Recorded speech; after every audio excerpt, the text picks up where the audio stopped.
করতে, আমাদের ভবিষ্যৎ বাংলাদেশের জন্য শপথ দিতে। সংগ্রামী সাথী ও বন্ধুগণ,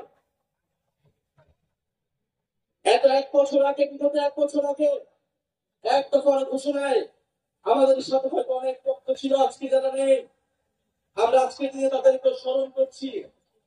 জুলাই গণ অভ্যুত্থানে অংশগ্রহণ করা ফ্যাসিবাদ বিরোধী সকল রাজনৈতিক দল, সকল ছাত্র সংগঠন, আমাদের শিক্ষা প্রতিষ্ঠান, স্কুল, কলেজ, মাদ্রাসা, প্রাইভেট বিশ্ববিদ্যালয়, আমাদের নারীরা, আমাদের প্রবাসী ভাই বোনেরা, আমাদের সরকারি শহীদ হয়েছে যে সকল ভাই বোনেরা, তাদের পরিবারের সদস্যবৃন্দ এবং আহত যোদ্ধারা এবং বাংলাদেশের প্রতিটি প্রান্তে যারা জুলাই গণ অভ্যুত্থানে অংশগ্রহণ করছেন, তাদেরকে স্মরণ করে আমি আমার বক্তব্য শুরু করছি আনুষ্ঠানিকভাবে। এ বক্তব্য একটু দীর্ঘ হবে, আপনারা মনোযোগের সহিত শুনবেন। আমরা ভবিষ্যতে কি রাজনীতি করব, আমরা কেমন বাংলাদেশ তৈরি করতে চাই, তার রূপকল্প আছে আজকের এই বক্তব্যে। বিসমিল্লাহির রহমানির রহিম। প্রিয় বাংলাদেশ, আজ থেকে ঠিক এক বছর আগে এই শহীদ মিনারে দাঁড়িয়ে আমরা ফ্যাসিবাদী শাসন ব্যবস্থার পতনের ডাক দিয়েছিলাম। ছাত্র শ্রমিক জনতার বিপুল আত্মত্যাগের বিনিময়ে আমরা ফ্যাসিবাদী শাসনকে পরাজিত করে এক অবিস্মরণীয় বিজয় অর্জন করেছিলাম। আমাদের সুস্পষ্ট এক দফা দাবি ছিল, আমরা ফ্যাসিবাদী ব্যবস্থার বিলোপ করে এক নতুন রাজনৈতিক বন্দোবস্ত করতে চাই। কেবল এক ফ্যাসিবাদী শাসক ঘটিয়ে আরেক ফ্যাসিবাদী ব্যবস্থার উত্থানের সম্ভাবনাকে জিয়ে রেখে আমরা নিশ্চিন্তে ঘরে ফিরতে পারি নাই, বরং রাষ্ট্র সমাজে দীর্ঘদিনের জেগে বসা এই ফ্যাসিবাদী ব্যবস্থা সমূলে উৎপাদনে আপনাদের তীব্র আকাঙ্ক্ষা বাস্তবায়নের দায়িত্ব কাঁধে তুলে নিতে গত 28শে ফেব্রুয়ারি আমরা আপনাদের ছাত্র শ্রমিক জনতা রাজনৈতিক দল জাতীয় নাগরিক পার্টি এনসিপি গঠন করেছি। গত এক বছরে আপনারা লক্ষ্য করেছেন যে রাষ্ট্রের মৌলিক ও কাঠামোগত সংস্কারের বিভিন্ন শক্তিশালী পক্ষের বিরোধিতার মুখেও এনসিপি আপনাদের পক্ষ থেকে মৌলিক সংস্কারের পক্ষে সুদৃঢ় অবস্থান নিয়েছে। আমরা বিশ্বাস করি এই মৌলিক সংস্কারগুলো পুরোপুরি বাস্তবায়ন ছাড়া ফ্যাসিবাদী কাঠামো ভেঙে দেওয়া আমাদের পক্ষে সম্ভব হবে না। প্রিয় বাংলাদেশ, হাজার বছরের ঐতিহাসিক পরিক্রমায় বঙ্গীয় বদ্বীপের জনগোষ্ঠী হিসেবে আমরা এক সমৃদ্ধ স্বপ্ন সংস্কৃতি নিয়ে দাঁড়িয়ে আছি। তাই 200 বছরের ব্রিটিশ পরিবেশিক শাসনের বিরুদ্ধে বাংলার নিপীড়িত কৃষক ও গণমানুষের দীর্ঘ লড়াইয়ের পরিণতিতে 1947 সালে পাকিস্তান রাষ্ট্রের পতন ঘটে। কিন্তু শোষণ ও বৈষম্য থেকে এদেশের গণমানুষের মুক্তি হয়নি। ফলে পশ্চিম পাকিস্তানি শাসক গোষ্ঠীর বিরুদ্ধে 23 বছরের সংগ্রামের ধারাবাহিকতায় অর্থনৈতিক মুক্তি ও বৈষম্যহীন সমাজ প্রতিষ্ঠার আশায় 1971 সালে মহান মুক্তিযুদ্ধে লাখো শহীদের রক্তের বিনিময়ে আমাদের স্বাধীন বাংলাদেশ রাষ্ট্রের জন্ম হয়। কিন্তু 1972 সালে মুজিববাদী সংবিধান ও তৎপরবর্তী বাকশালী অপশাসন, দুর্নীতি, দুর্ভিক্ষ ছিল মানুষের এই সুদীর্ঘ ত্যাগ এবং আকাঙ্ক্ষার প্রতি নিষ্ঠুর প্রতারণা। বাঙালি জাতীয়তাবাদের নামে জনগণের উপর চাপিয়ে দেওয়া হয়েছিল একটি একমুখী ও স্বেচ্ছাচারী মতবাদ। তারপর রাষ্ট্র গঠনের নানা চড়াই উত্তাই পেরেও স্বাধীনতার 5 দশকেও একটি রাষ্ট্র আমরা তৈরি করতে পারিনি যে গণতন্ত্র, মানবিক মর্যাদা এবং সামাজিক ন্যায় বিচার নিশ্চিত করে। বরং দেশে একটি নিষ্ঠুর ফ্যাসিবাদী শাসন ব্যবস্থা কায়েম হয়েছিল, যেখানে রাষ্ট্রীয় প্রতিষ্ঠানগুলোকে ক্ষমতাসীন দলের স্বার্থে বেপরোয়া ব্যবহার করে গণতন্ত্রকে ধ্বংস করা হয়েছে। বিরোধী মতের কণ্ঠরোধ, বিচার বহির্ভূত হত্যাকাণ্ড, সর্ববাসী দুর্নীতি, অর্থ পাচারকে রাষ্ট্রীয় সংস্কৃতিতে পরিণত করা হয়েছিল। জুলাই 2024 ছাত্র শ্রমিক জনতার বিপুল গণবিস্ফোরণ ছিল দীর্ঘদিনের পুঁজি বিজয় অপশাসনের বিরুদ্ধে পরিবর্তনের গণরায়। আমাদেরকে স্মরণ রাখতে হবে, হাজারো শহীদের রক্তের বিনিময়ে অর্জিত আমাদের এই নতুন স্বাধীনতা কেবল সরকার পরিবর্তনের জন্য ঘটেনি। যে ব্যবস্থার মধ্যে দিয়ে ফ্যাসিবাদ কায়েম হয়, আমরা সেই ব্যবস্থার পরিবর্তন চেয়েছিলাম। ফ্যাসিবাদ পতনের বছর পূর্তিতে এই জুলাই আমরা টেকনাফ থেকে তেতুলিয়া, জাফলং থেকে সুন্দরবন, বাংলাদেশের আপামর ছাত্র শ্রমিক জনতা, আবার বৃদ্ধ বনিতা, চায়ের পঙের দোকান থেকে ডাক্তার, ইঞ্জিনিয়ার, চা শ্রমিক, আপনাদের সবার ভালোবাসায় শিক্ষিত হয়েছি। বাংলাদেশের প্রতিটি প্রান্তে আমাদের শহীদ পরিবার, আহত ভাই বোনদের প্রত্যাশার কথা শুনেছি। শুনেছি আপনাদের মুক্তির সংগ্রাম আকাঙ্ক্ষ স্বপ্নের কথা। আমাদের জন্ম আপনাদের সকল শ্রম, আমাদের স্বপ্নের নতুন বাংলাদেশ গড়ার জন্য আপনাদের অভিভাবক প্রত্যাশা, আমাদের ভাবনাকে করেছে গভীর, আমাদের লক্ষ্য করেছে সমৃদ্ধ। তাই ঠিক 1 বছর পরে আমরা শহীদ মিনারে আপনাদের সামনে দাঁড়িয়ে নতুন বাংলাদেশে আমাদের সেকেন্ড পার্টির 24 দফা ইশতেহার ঘোষণা করছি। নতুন সংবিধান ও সেকেন্ড রিপাবলিক, উপনিবেশ বিরোধী লড়াই, স্বাধীনতা সংগ্রাম ও জুলাই গণঅভ্যুত্থানে জনগণের সাম্য, মানবিক মর্যাদা, সামাজিক সুবিচারের আকাঙ্ক্ষার ভিত্তিতে আমরা বহু ভাষা, সংস্কৃতি ও জাতির নতুন বাংলাদেশ তৈরি করব। পুরাতন ছেড়ে ফেলে আমাদের রাষ্ট্রের নতুন যাত্রায় আমাদের প্রথম অঙ্গীকারী হচ্ছে গণপরিষদের মাধ্যমে একটা নতুন সংবিধান। আমাদের এই নতুন সংবিধান একনায়কতন্ত্র, পরিবারতন্ত্র, ফ্যাসিবাদী কাঠামোর বিলোপ করে একটি বৈষম্যহীন গণতান্ত্রিক, অন্তর্ভুক্তিমূলক ও জনকল্যাণমুখী রিপাবলিক গঠন করবে। আমাদের এই নতুন রাষ্ট্র ব্যক্তির জীবন, জীবিকা, মর্যাদা, অধিকার সংরক্ষণ করবে। এই নতুন সংবিধান আমাদের রাষ্ট্রের আইন, বিচার ও নির্বাহী বিভাগের মধ্যে ক্ষমতার সুনির্দিষ্ট বিভাজন ও ভারসাম্য নিশ্চিত করবে। আমরা জুলাই ঘোষণাপত্র, জুলাই সদনের সাংবিধানিক স্বীকৃতি নিশ্চিত করব। দ্বিতীয় ব্যাপারই হচ্ছে জুলাই গণঅভ্যুত্থানের স্বীকৃতি ও বিচার।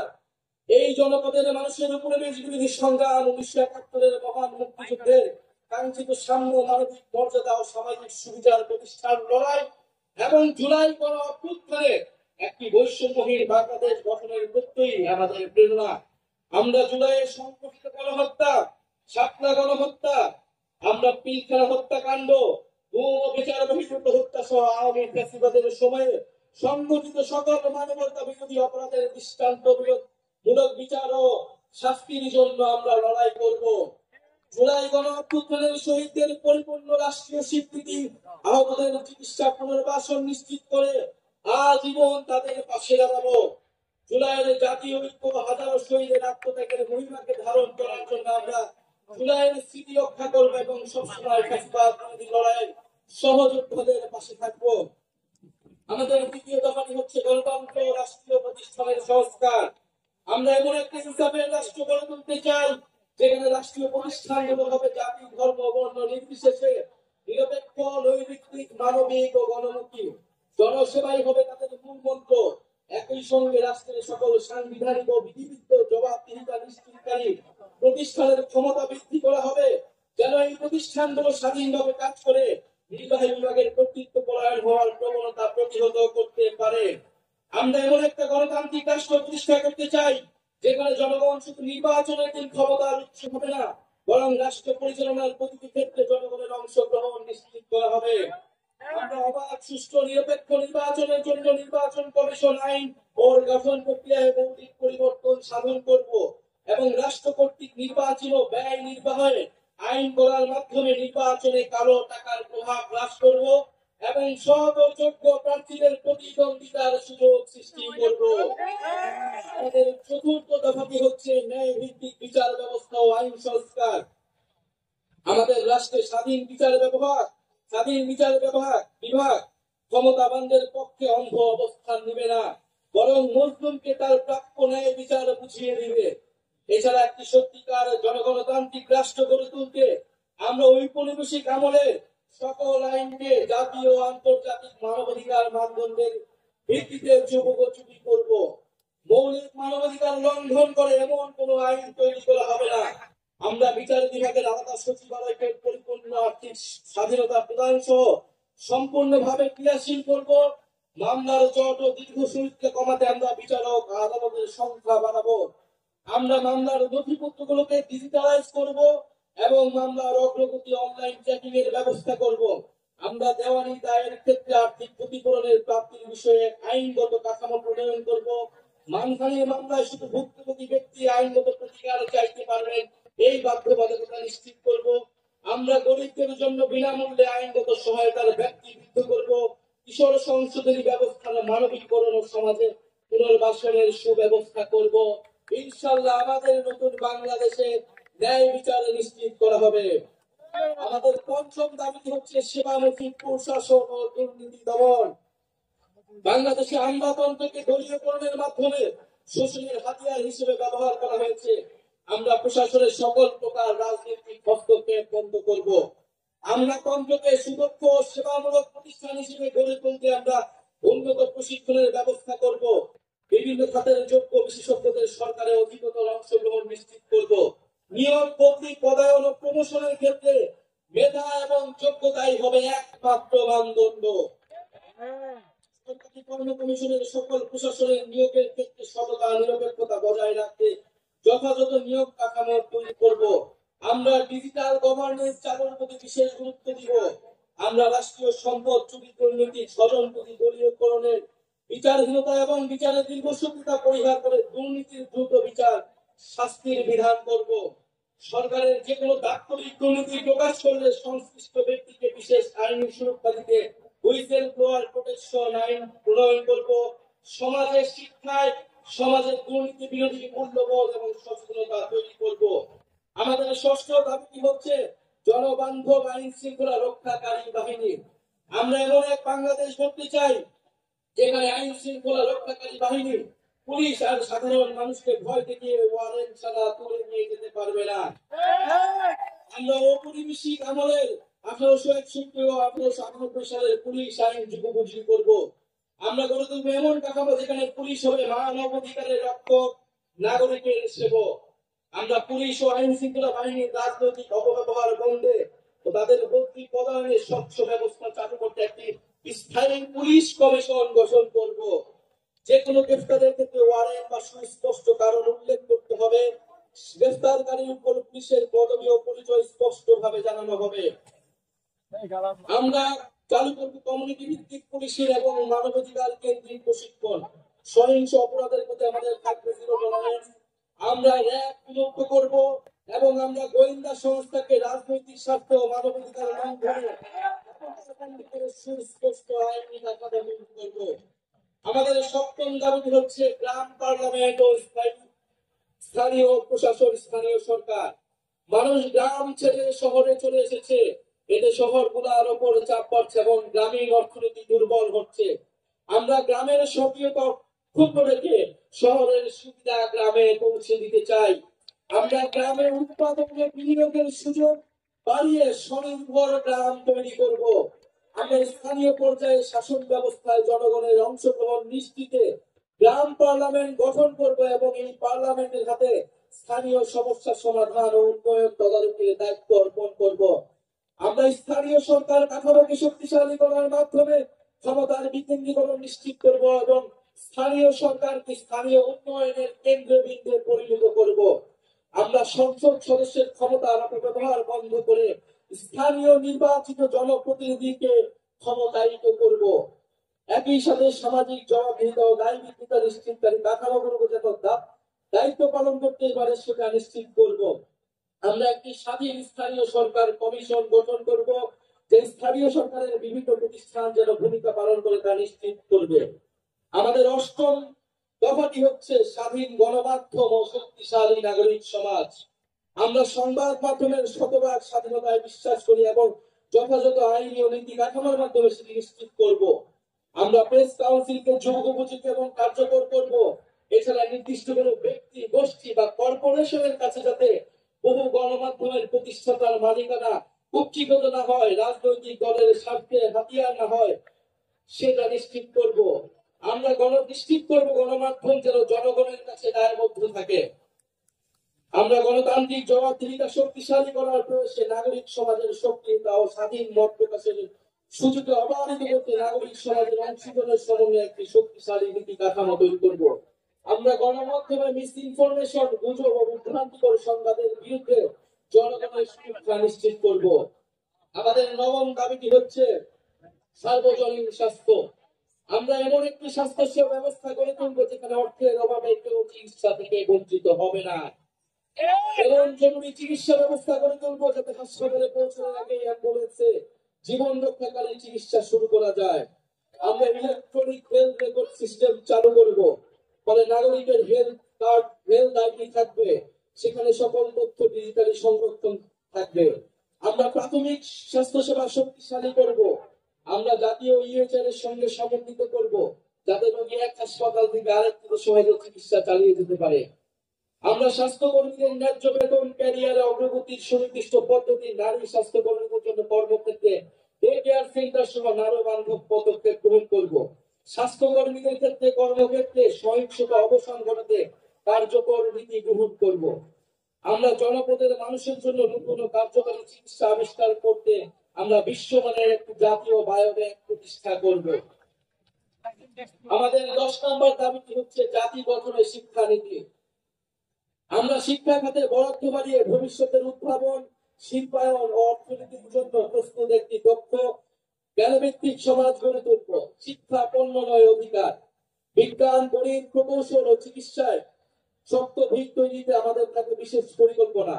আমাদের ইতিহাস, ভাষা ও সংস্কৃতি চর্চার মাধ্যমে শিক্ষা ব্যবস্থার নৈতিকতা ও গণতান্ত্রিক মূল্যবোধ সম্পন্ন সুনাগরিক তৈরি করবে।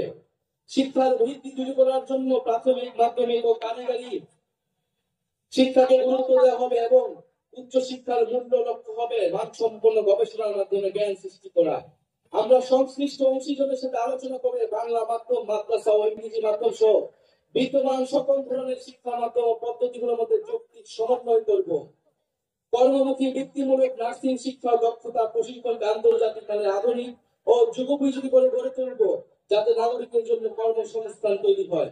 আমরা শিক্ষকের মর্যাদা প্রতিষ্ঠার অংশ হিসেবে সাথে সংগঠিত রেখে পৃথক বেতন কাঠামো বাস্তবায়ন ও রাষ্ট্রীয় নীতি ও পদক্ষেপ গ্রহণ করব। এমপিও মুক্ত শিক্ষা প্রতিষ্ঠানগুলোকে পর্যায়ক্রমে জাতীয়করণ করা হবে। শিক্ষা প্রতিষ্ঠানের ছাত্র, শিক্ষক, কর্মকর্তা, কর্মচারীদের রাজনীতি ও তার উপর জাতীয় রাজনীতির প্রভাব বিষয়ে সংশ্লিষ্টদের মতামতের ভিত্তিতে গ্রহণযোগ্য নীতিমালা প্রণয়ন করা হবে। আমাদের 11 নম্বর দফাটি হচ্ছে গবেষণা, উদ্ভাবন ও তথ্য প্রযুক্তি বিপ্লব। আমরা উন্নত বিশ্ব থেকে প্রযুক্তি স্থানান্তর, দেশে প্রযুক্তি জ্ঞান সম্পন্ন দক্ষ মানব সম্পদ তৈরিতে বিশেষ উদ্যোগ গ্রহণ করব। আমরা বিজ্ঞান ও তথ্য প্রযুক্তি গবেষণায় সরকার, বিশ্ববিদ্যালয়, বেসরকারি খাতের সহযোগিতা ও যৌথ উদ্যোগে 50 বছর মেয়াদী বিভিন্ন বিজ্ঞান গবেষণা প্রকল্প গ্রহণ করব। এসব প্রকল্পের আওতায় অ্যারোনটিক্স, মহাকাশ গবেষণা, সিগন্যাল ইন্টেলিজেন্স, রেডার প্রযুক্তি, artificial intelligence, semiconductor, quantum technology সহ বায়োটেকনোলজি প্রভৃতি বিষয়ে সর্বাধুনিক গবেষণা ল্যাব স্থাপন করা হবে। পাশাপাশি বিষয়ের বিশ্বের সেরা ল্যাবগুলো থেকে সহযোগী স্থাপন ও দেশি বিদেশি বিশেষজ্ঞদের প্রতিযোগিতামূলক বেতনে নিয়োগ করা হবে। কম্পিউটেশনাল গবেষণায় বিশেষ গুরুত্ব আরোপ করার জন্য একটা ন্যাশনাল কম্পিউটিং সার্ভার ও বিশ্ববিদ্যালয় ভিত্তিক কম্পিউটিং ক্লাস্টার তৈরি করব। বিশ্ববিদ্যালয় ও সরকারি গবেষণা প্রতিষ্ঠানগুলোর আউটপুট মূল্যায়নের জন্য কমিশন গঠন করব এবং গবেষণা প্রতিষ্ঠানের সকল প্রকার অপ্রয়োজনীয় আমলাতান্ত্রিক হস্তক্ষেপ বন্ধ করব। তথ্য ও সাইবার নিরাপত্তা নিশ্চিত করতে কমিশন গঠন করব। আমাদের 12 হচ্ছে ধর্ম, সম্প্রদায় ও জাতিসত্তার মর্যাদা। ঐতিহাসিকভাবে বাংলাদেশের সাম্প্রদায়িক সম্প্রীতির এক উজ্জ্বল দৃষ্টান্ত হওয়া সত্ত্বেও মানুষের ধর্মীয় পরিচয় ও আচরণকে রাজনৈতিক বিবেচনায় নির্যাতনের উপলক্ষ হিসেবে ব্যবহার করা হয়েছে। আমরা সকল ধর্ম, সম্প্রদায় ও জাতিগোষ্ঠীর ধর্মীয়, নৃতাত্ত্বিক ও সাংস্কৃতিক অধিকার প্রতিষ্ঠা করার মাধ্যমে একটা বহু ভাষা, বহু সংস্কৃতি, বহু জাতি ভিত্তিক বাংলাদেশ গড়ব। আমরা ধর্মীয় মূল্যবোধ এবং ঐতিহ্যের প্রতি শ্রদ্ধাশীল থাকব। ইসলাম বিদ্বেষ, সাম্প্রদায়িকতা এবং জাতি পরিচয়ের কারণে যে কোনো প্রকার বৈষম্যমূলক আচরণ, নির্যাতন ও নিপীড়নকে আমরা শক্ত হাতে প্রতিহত করব। আমরা এই ঘটনার মোকাবেলায় স্বাধীন তদন্ত এখতিয়ার সম্পন্ন মানবাধিকার কমিশনে একটি বিশেষ সেল গঠন করব। আমরা হিন্দু সম্প্রদায়ের বেদকল্পিত জমি উদ্ধারে কার্যকর ব্যবস্থা গ্রহণ করব। দলিত, হরিজন, তফসিলি সম্প্রদায়ের সমাজের পিছিয়ে পড়া অংশের বিকাশে আমরা কার্যকর পদক্ষেপ গ্রহণ করব। আমরা আজানের জন্য বিরতি নিচ্ছি। করতে পারা যায়নি। আমরা নারীর ক্ষমতায়ন বাড়াতে নিম্নবর্তী 100টি সংরক্ষিত আসনে নারী প্রতিনিধিদের সরাসরি নির্বাচনের ব্যবস্থা করব, যার সংখ্যা রাজনীতিতে নারী অংশগ্রহণের সাথে সাথে হ্রাস করা হবে। উত্তরাধিকার সম্পত্তিতে নারীর প্রাপ্য অধিকার দ্রুত বুঝে পেতে সর্বপ্রকার আইনি সহায়তা প্রদান করা হবে। বেসরকারি, সরকারি প্রতিষ্ঠানে নিয়োগ, পদোন্নতি ও বেতন কাঠামোতে নারী পুরুষ বৈষম্য দূর করতে প্রয়োজনীয় নীতিমালা গ্রহণ করা হবে। পরিবার ও আমাদের সার্বিক অর্থনীতিতে গৃহিণী নারীদের অবদান দেশজ উৎপাদন হিসেবে মর্যাদা পাবে ও দেশজ উৎপাদনের অন্তর্ভুক্ত হবে। প্রতিটি থানায় নারী সহিংসতা প্রতিরোধে সেল ও নারী পুলিশ নিয়োগ বাধ্যতামূলক করা হবে। ধর্ষণ মামলার বিচার প্রক্রিয়া 6 মাসের মধ্যে সম্পন্ন করতে ফাস্ট ট্র্যাক ট্রাইব্যুনাল চালু করা হবে। এবং ভিকটিমদের ব্যক্তি পরিচয় গোপন রাখার জন্য গণমাধ্যম নীতিমালা জারি করা হবে। কর্মক্ষেত্রে ব্রেস্ট ফিডিং ও স্যানিটারি উপকরণ ব্যবহারের নির্দিষ্ট স্থান রাখার নিয়ম করা হবে।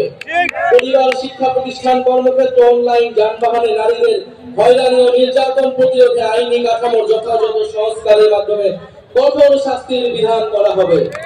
নারীদের শ্রমবাজারে অংশগ্রহণ নিশ্চিত করতে উন্নত মানের চাইল্ড কেয়ার ও বয়স্ক সেবা সার্ভিস গড়ে তোলায় প্রণোদনা দেওয়া হবে।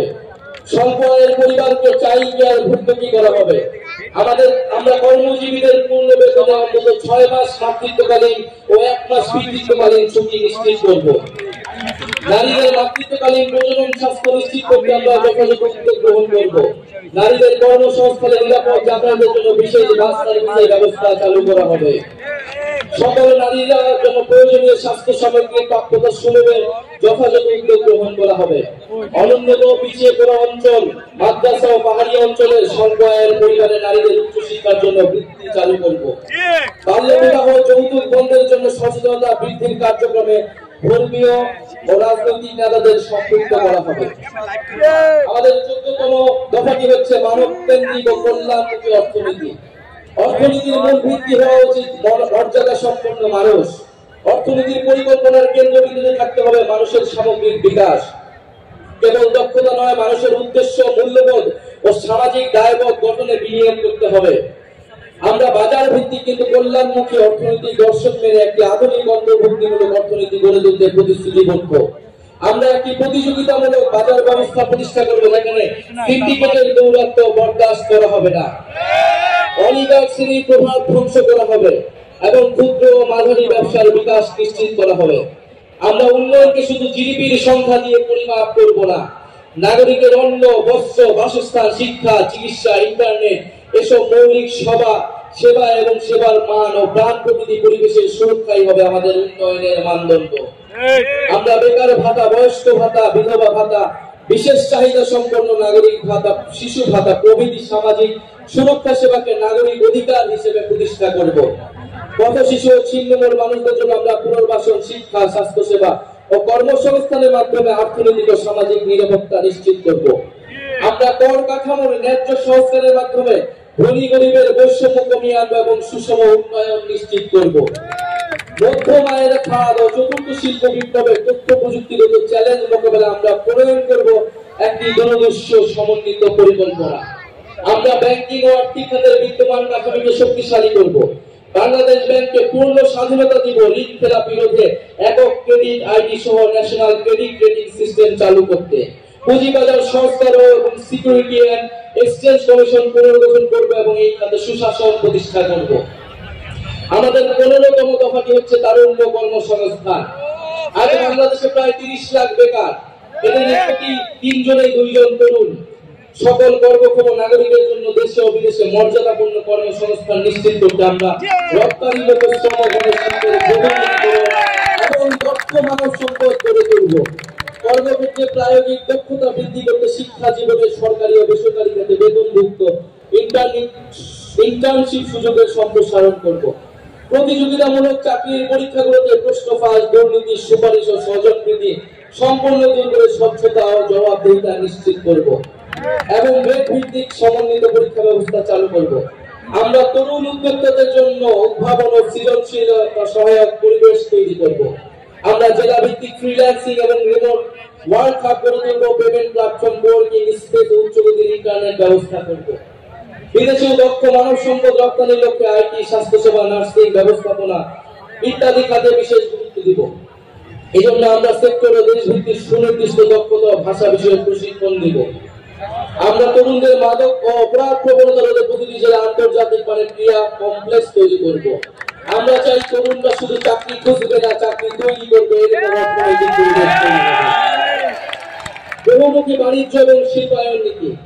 বাংলাদেশের ভবিষ্যৎ অর্থনীতিকে টেকসই করতে হলে রপ্তানির বহুমুখীকরণ ও বিকল্প বাজারে প্রবেশাধিকারের বিনিয়োগ এখন সময়ের দাবি।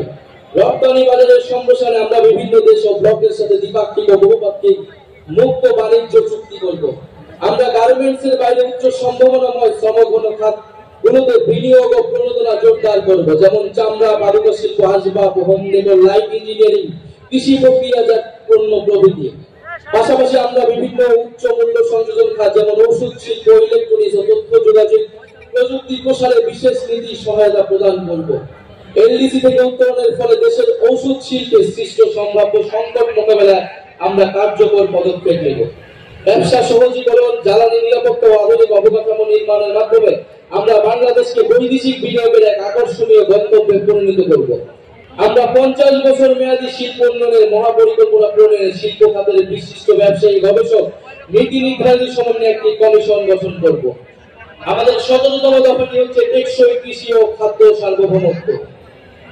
আমাদের নতুন বাংলাদেশে কৃষি পণ্যের সরবরাহ ও ন্যায্য মূল্য নিশ্চিত হবে, পাশাপাশি ক্রেতার স্বার্থ সংরক্ষণ করা হবে। আমরা কৃষিতে আধুনিক যন্ত্রপাতি, জলবায়ু সহনশীল জাতের বীজ, পরিবেশ বান্ধব সার এবং প্রযুক্তি নির্ভর সহায়তার উপর যথাযথ ভর্তুকি প্রদান করব, যার মাধ্যমে উৎপাদনশীলতা এবং লাভজনকতা বাড়ানো হবে। কৃষি সম্প্রসারণ কার্যক্রমকে দক্ষ ও আধুনিক করে তোলা হবে। প্রশিক্ষণ এবং মোবাইল ভিত্তিক পরামর্শ সেবা সহজলভ্য করা হবে। আমরা কৃষি উৎপাদন ও সরবরাহ পরিস্থিতি বুঝতে একটি ডাইনামিক জাতীয় ডেটাবেস তৈরি করব। খাদ্য দ্রব্যের দাম স্থিতিশীল রাখতে আমরা টিসিবির মাধ্যমে ন্যায্য মূল্য খাদ্য বিক্রি, বাজার মাপনিং অপারেশন এবং প্রয়োজনে আমদানি কৃষি উৎপাদন পরিস্থিতির সাথে সমন্বয় করে পরিচালনা করব। কৃষি উপকরণের ভেজাল করতে কঠোর নজরদারি ও জবাবদিহিমূলক লাইসেন্স ব্যবস্থা গড়ে তোলা হবে। বিষমুক্ত এবং পুষ্টিকর খাদ্য উৎপাদন এবং কৃষি প্রক্রিয়াজাতকরণে বিনিয়োগ উৎসাহিত করে কৃষিকে রপ্তানিমুখ এবং টেকসই খাতে রূপান্তর করা হবে। একই সঙ্গে দেশীয় বীজ গবেষণা, সংরক্ষণ, বিতরণ ও সক্ষমতা বৃদ্ধি করে শুধু খাদ্য নিরাপত্তা নয়, খাদ্য সার্বভৌমত্ব নিশ্চিত করাই আমাদের অঙ্গীকার। শ্রমিক, আমাদের 18তম দফাটি হচ্ছে শ্রমিক কৃষকের অধিকার। আমরা বাংলাদেশের প্রাতিষ্ঠানিক, অপ্রাতিষ্ঠানিক কৃষি, গৃহ, অভিবাসী, পরিবহন ও স্বনিয়োজিত সকল শ্রমিকের স্বীকৃতি ও আইনি সুরক্ষা নিশ্চিত করব। আমরা দিনমজুর, চা শ্রমিক, গৃহকর্মী, নির্মাণ কর্মী, পরিবহন কর্মী সহ সকল নিম্ন আয়ের শ্রমিকের অর্থনৈতিক সুরক্ষা নিশ্চিত করতে অঞ্চল ভিত্তিক আয় সক্ষমতা ও বয়স ক্ষমতার নিরিখে একটি সমন্বিত ন্যূনতম মজুরি কাঠামো তৈরি করব। আমরা শ্রমিকদের সামাজিক সুরক্ষা, আইনি সুরক্ষা, পরিবেশ, জলবায়ু পরিবর্তনজনিত প্রভাব থেকে রক্ষা করব। আমরা শ্রমিকদের জীবন ও জীবিকার সামগ্রিক সুরক্ষার জন্য স্থায়ী শ্রম কমিশন গঠন করব। আমাদের লক্ষ্য প্রতিটি কৃষকের জন্য মর্যাদাপূর্ণ, নিরাপদ ও লাভজনক জীবিকা নিশ্চিত করা। কৃষকের কৃষি পণ্যের ন্যায্য মূল্য নিশ্চিত করতে আমরা হিমাগার, সরকারি বিক্রয়, সরাসরি বিক্রয় কেন্দ্র, পরিবহন সেবা সম্প্রসারণ করে মধ্যস্বত্বভোগীদের প্রভাব কমানোর চেষ্টা করব। আমরা এরিয়া ইয়েল্ড ইন্ডেক্স ভিত্তিক কৃষি বীমা চালু করে কৃষকদের উৎপাদন ঝুঁকি হ্রাস করব। আমাদের 19তম দফাটি হচ্ছে জাতীয় সম্পদ ব্যবস্থাপনা। আমরা জাতীয় প্রাকৃতিক সম্পদের উপর জনগণের সার্বভৌম মালিকানা প্রতিষ্ঠা করব। প্রাকৃতিক সম্পদ অনুসন্ধান আহরণে আমরা দেশীয় সক্ষমতা বৃদ্ধি করব। আমাদের নীতিমালায় প্রাকৃতিক সম্পদ ব্যবহার হবে বর্তমান ও ভবিষ্যৎ প্রজন্মের চাহিদার সমন্বয় করে। এছাড়া প্রাকৃতিক সম্পদে স্থানীয় জনগণের ন্যায্য হিস্সা নিশ্চিত করা হবে। আমরা বেপরোয়া অবৈধভাবে কয়লা, গ্যাস, পাথর ও খনিজ সম্পদের অনুসন্ধান ও নিঃসরণ নিয়ন্ত্রণ কমাবো এবং সকল প্রাকৃতিক সম্পদ উত্তোলনে জাতীয় স্বার্থের সুরক্ষার ভিত্তিতে আন্তর্জাতিক চুক্তি পুনর্বিন্যাস করব। সমুদ্র সীমা ও এক্সক্লুসিভ ইকোনমিক জোনে মৎস্য ও খনিজ সম্পদের টেকসই ব্যবহার নিশ্চিত করতে আধুনিক প্রযুক্তির প্রসার ঘটাবো। আমাদের 20তম দফাটি হচ্ছে নগরায়ন, পরিবহন ও আবাসন পরিকল্পনা। অপরিকল্পিত নগরায়নের ফলে আমাদের শহরগুলো বসবাসের অযোগ্য হয়ে গিয়েছে। আমরা রাজধানী সহ শহরগুলোতে নদী ও খাল কেন্দ্রিক নগর ব্যবস্থাপনা এবং সমন্বিত উচ্চগতির গণপরিবহনমুখী ও নিরাপদ যাতায়াত ব্যবস্থা গড়ে তুলব। বায়ু দূষণ মোকাবেলা, পানির সুব্যবস্থা, বর্জ্য ব্যবস্থাপনার আধুনিকায়ন, খাল, দখলকৃত জমি উদ্ধার ও জনপরিসর তৈরি করব। পাশাপাশি নিম্ন মধ্যবিত্তদের জন্য ভর্তুকিযুক্ত সামাজিক আবাসন, এলাকা ভিত্তিক বাড়ি ভাড়া নীতি কাঠামো তৈরির মাধ্যমে শহরগুলোর সব শ্রেণী পেশার মানুষকে বসবাসযোগ্য করে তুলতে হবে। শহর অঞ্চলে বসবাসরত দরিদ্র ভাসমান জনগোষ্ঠীর জন্য আমরা সামাজিক নিরাপত্তা ব্যবস্থা তৈরি করব। শুধু আধুনিকায়ন নয়, আমাদের নগর পরিকল্পনা আমাদের ইতিহাস, ঐতিহ্য, প্রাণ প্রকৃতি এবং সভ্যতাগত পরিচয় অক্ষুণ্ণ রাখা হবে। আমরা গ্রাম ও শহরের প্রতিটি ওয়ার্ডে খেলার মাঠ ও সবুজ স্থান সংরক্ষণ বাধ্যতামূলক করব। আমাদের 21তম দফাটি হচ্ছে জলবায়ু সহনশীলতা ও নদী সমুদ্র রক্ষা। আমরা একটি জলবায়ু সহনশীল দূষণমুক্ত পরিকল্পিত বাংলাদেশ গড়ব, যেখানে নদী, বায়ু ও জীববৈচিত্র্য রক্ষায় সবুজ প্রযুক্তি ব্যবহার করা হবে। বড় বড় শহর ও তার আশেপাশের এলাকাকে আমরা নো ব্রিক কিল জোন হিসেবে ঘোষণা করব। আমরা সামাজিক বনায়নের বিশেষ গুরুত্ব আরোপ করব। আমরা অপরিকল্পিত বালু, পাথর, খনিজ উত্তোলন, বনজ সম্পদ ধ্বংসে কঠোর আইনি ব্যবস্থা গ্রহণ করব। উপকূলীয় অঞ্চলে জলবায়ু দুর্যোগ, লবণাক্ততা ও সমুদ্র পৃষ্ঠের উচ্চতা বৃদ্ধির ঝুঁকিতে থাকা মানুষের জন্য আমরা নিরাপদ বাসস্থান ও অবকাঠামো নির্মাণ করব। নবায়নযোগ্য জ্বালানির উৎপাদন বা ব্যবহার বাড়িয়ে জ্বালানি নিরাপত্তা ও পরিবেশ সংরক্ষণের টেকসই ভিত্তি গড়ে তুলব। বঙ্গোপসাগরে আমাদের সমুদ্র সীমা ঘিরে একটি সুনীল অর্থনীতি গড়ে তুলব ও বঙ্গোপসাগরের রাজনৈতিক হিস্সা দেশের জনগণের অভিপ্রায়ের মাধ্যমে নিশ্চিত করব। আমাদের 22তম দফাটি হচ্ছে প্রবাসী বাংলাদেশীদের মর্যাদা ও অধিকার। প্রবাসী বাংলাদেশীরা কেবল রেমিটেন্সের উৎস নয়, তারা রাষ্ট্রের সম্মান, সংগ্রাম ও পুনর্গঠনের অন্যতম অংশীদার এবং বিদেশে বাংলাদেশের দূত। আমরা প্রবাসী শ্রমিকদের স্বাস্থ্যসেবা ও সার্বিক কল্যাণ নিশ্চিতে কাজ করব। কোন প্রবাসী শ্রমিক মারা গেলে তার মরদেহ হয়রানি মুক্তভাবে দেশে আনার ব্যবস্থা করব। সর্বপ্রকারে তার পরিবারকে সহায়তা করব। প্রবাসীদের জন্য ভোটাধিকার, দূতাবাস ও বিমানবন্দরগুলোতে হয়রানি মুক্ত সেবা, জরুরি সহায়তা তহবিল, দেশে নিরাপদ বিনিয়োগ ও ডিজিটাল সরকারি সেবা নিশ্চিত করব। আমাদের 23তম দফাটি হচ্ছে বাংলাদেশ পন্থী পররাষ্ট্রনীতি। আমরা বিশ্বাস করি বাংলাদেশের স্বার্থে আমাদের পররাষ্ট্রনীতি সবসময় দলীয় স্বার্থ ও সংকীর্ণতার ঊর্ধ্বে থাকবে। এনসিপি বাংলাদেশের সার্বভৌমত্ব, নিরাপত্তা, আঞ্চলিক অখণ্ডতা ও মর্যাদা ও স্বাধীন পররাষ্ট্রনীতি রক্ষার প্রশ্নে আপোষহীন থাকবে। আমরা পারস্পরিক সম্মান ও সমমর্যাদার ভিত্তিতে বৈদেশিক সম্পর্ক গড়ে তুলব। আমাদের অভ্যন্তরীণ বিষয়ে যে কোনো বৈদেশিক হস্তক্ষেপ দৃঢ় হাতে প্রতিহত করব। সীমান্ত হত্যা বন্ধে আন্তর্জাতিক নদী সমূহে পানির ন্যায্য হিস্সা বুঝে নিতে কূটনৈতিক ও রাজনৈতিক পর্যায়ে সর্বোচ্চ দৃঢ় ভূমিকা নেওয়া হবে। আমরা দ্বিপাক্ষিক ও বহুপাক্ষিক কূটনীতির মাধ্যমে রোহিঙ্গা সংকটের মানবিক সমাধান করব। আমরা মুসলিম প্রধান রাষ্ট্রসমূহের সাথে সুদৃঢ় সম্পর্ক গড়ে তুলব। আমরা শান্তি, গণতন্ত্র, অর্থনৈতিক নিরাপত্তা, পরিবেশ রক্ষা, জলবায়ু পরিবর্তন মোকাবেলায় সার্ক, আসিয়ান, ওআইসি, জাতিসংঘ সহ আন্তর্জাতিক সংস্থাগুলোর সঙ্গে সক্রিয় অংশীদারিত্ব গড়ে তুলব। শুধুমাত্র স্টেট অ্যাক্টর নয়, প্রতিটি দেশের আন্তঃযোগাযোগ তাদের ইনসাফ নিশ্চিতে পাবলিক ডিপ্লোমেসিকে গুরুত্ব দেওয়া হবে। দক্ষিণ এশিয়া, গ্লোবাল সাউথ সহ বিশ্বের নিপীড়িত মানুষের সাথে বাংলাদেশের থাকবে অকুণ্ঠ সমর্থন, সহযোগিতা ও সংহতি। আমাদের সর্বশেষ এবং 24তম দফাটি হচ্ছে জাতীয় প্রতিরক্ষা কৌশল। আমরা বিশ্বাস করি প্রতিরক্ষা সক্ষমতা ছাড়া কার্যকরী বৈদেশিক নীতি সম্ভব নয়। গণপ্রতিরক্ষা দর্শনের ভিত্তিতে আমরা তরুণ জনগোষ্ঠীকে প্রশিক্ষিত করে সুশৃঙ্খল শক্তি হিসেবে দেশের সর্বাত্মক সেবা উদ্বুদ্ধ করব। আমরা অত্যাধুনিক সার্ফেস টু এয়ার মিসাইল সিস্টেমের মাধ্যমে একটি শক্তিশালী আকাশ প্রতিরক্ষা ব্যবস্থা গড়ে তুলব। আমরা সর্বাধুনিক ড্রোন প্রযুক্তি অধিগ্রহণ, দেশীয় সামরিক গবেষণা, উন্নয়নে বিনিয়োগ এবং উৎপাদনের সক্ষমতা বাড়ানোর মাধ্যমে সেনাবাহিনীতে UAV unmanned aerial vehicle brigade গঠন করব। একই সঙ্গে আমাদের প্রতিরক্ষা ব্যবস্থাকে সংহত করতে নন নিউক্লিয়ার সেকেন্ড স্ট্রাইক সক্ষমতা অর্জন করব। আমাদের নৌবাহিনীকে সাবমেরিন ভিত্তিক একটি শক্তিশালী ত্রিমাত্রিক নৌবাহিনী হিসেবে গড়ে তুলব। আমাদের প্রতিরক্ষা কৌশলের কেন্দ্রে থাকবে নিজস্ব ভূপ্রাকৃতিক গঠন, যা নদী বিগত অঞ্চল এবং বঙ্গোপসাগর কেন্দ্রিক নিরাপত্তা চাহিদা মাথায় রেখে গড়ে তোলা হবে। রাষ্ট্রীয় সার্বিক নিরাপত্তার বিষয়টিকে সর্বোচ্চ অগ্রাধিকার দিয়ে আমরা জাতীয় নিরাপত্তা পরিষদ গঠন করব। আমাদের সমন্বিত প্রতিরক্ষা নীতির কেন্দ্রে থাকবে সংসদীয় নজরদারি, নাগরিক অধিকার রক্ষা এবং আঞ্চলিক শান্তি ও কূটনৈতিক ভারসাম্যের প্রতি প্রতিশ্রুতি। প্রিয় বাংলাদেশ, আজ থেকে ঠিক 1 বছর আগে এই শহীদ মিনারে আমরা শপথ নিয়েছিলাম এই দেশকে স্বৈরাচারের হাত থেকে মুক্ত করব। আপনারা সেই আহ্বানে সাড়া দেওয়ায় আমরা সবাই মিলে ফ্যাসিবাদী শাসনকে পরাজিত করেছি এবং দেশের মানুষের নিজেদের কর্তৃত্ব ফিরিয়ে এনেছি। আজ আবারও এই শহীদ মিনার থেকে আপনাদেরকে আহ্বান জানাচ্ছি, আসুন আমরা সবাই মিলে আমাদের নতুন বাংলাদেশ গঠনে এই ঐতিহাসিক 24 দফাকে বাস্তবে রূপান্তর করে সকল নাগরিকের স্বপ্নের নতুন বাংলাদেশ গড়ি। ইনকিলাব জিন্দাবাদ।